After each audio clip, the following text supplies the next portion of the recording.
kepada kemampuan tim menjadi kunci sukses Indonesia ngalahin Arab Saudi 2-0.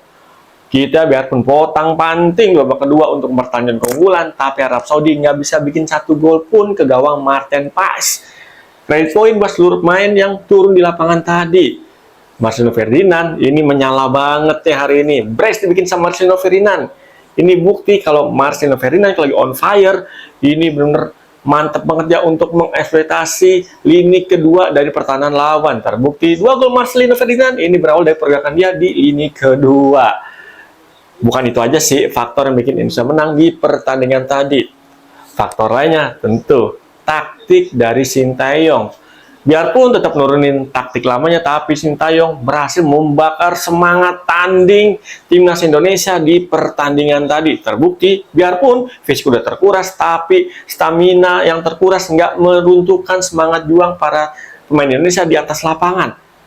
Main lebih dari 100 menit 2 babak, tapi Indonesia bisa tampil secara Spartan sepanjang pertandingan. Ini kredit poin sih. Kelemahan Arab Saudi tadi apa? Menurut gue sih ada 2 hal yang menjadi kelemahan Arab Saudi di pertandingan tadi yang bisa dimanfaatin sama Indonesia. Yang pertama, perhatian back di Arab Saudi dari lini kedua ini benar agak longgar tadi tuh di kedua gol Marcelino Ferdinand yang tadi gue bilang di awal. Ini benar-benar Arab Saudi lengah banget dalam mengantisipasi pergerakan pemain dari lini kedua dan terutama sisi half space tuh dua-duanya tuh. Gol pertama sama gol kedua sama-sama Marceng muncul dari lini kedua di sisi half space pertahanan Arab Saudi, dan ini menjadi titik lemah Arab Saudi di pertandingan tadi.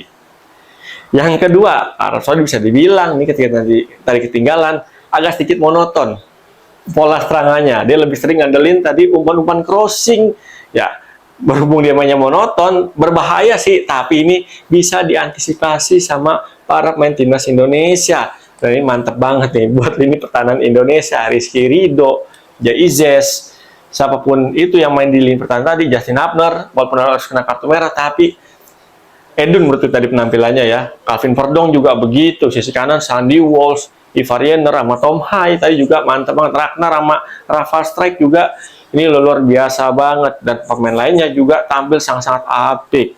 Kelebihan kita di pertandingan tadi adalah ini dia. Biarpun masih ada kesalahan, tapi ketika pemain bikin kesalahan, cepat ditutup sama pemain lainnya. Yang tadi gue bilang di awal, percaya kepada pemain tim menjadi kunci. Biarpun tadi kita masih banyak menurut gue ya bikin kesalahan, tapi ketika kita salah-salah umpan, ini para pemain mengcover dengan sangat cepat. Baik kalau kesalahan tadi di lini tengah tuh, berkali-kali Arab Saudi melakukan trupas-trupas berbahaya, tapi dengan pertahanan kolektif tadi, ini bisa dibendung peluang-peluang Arab Saudi. Dan tadi menjelang akhir babak kedua ya, ini banyak banget main bisa melakukan blok-blok krusial lewat tendangan Arab Saudi di luar penalti. Satu tendangannya yang membentur mistar gawang tuh, untungnya tadi ketip sama Marten Paes, tendangan nomor 20 kalau nggak salah ya, main Arab Saudi tadi tuh berhasil ditip sama Marten Paes dan boleh kena mistar gawang, dan alhamdulillah untungnya nggak gol. Dengan penampilan kayak gini, gue sih optimis ya lolos ke fase keempat babak kualifikasi Piala Dunia 2026. Karena apa ya, kalau kita lihat dari sisi poin aja ya, Australia belum main sama Bahrain, sekarang Australia poinnya 6 dengan 4 pertandingan.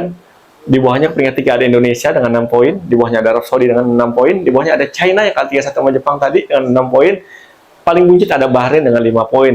Seandainya nanti Australia sama Bahrain, berarti poin peringkat 3, 4, 5, 6 ini poinnya sama semua, 6 semua. Ini menarik banget, dan ini tentunya Australia sama Bahrain ya, ini membuka peluang Indonesia nggak sekedar lolos ke ronde keempat, tapi berpeluang besar untuk lolos langsung ke Piala Dunia 2026 dengan menduduki peringkat 2. Karena Jepang poinnya sekarang kan tadi menang ya lawan Cina 3-1, berarti sekarang Jepang poinnya berapa tuh? 16 ya kalau nggak salah ya.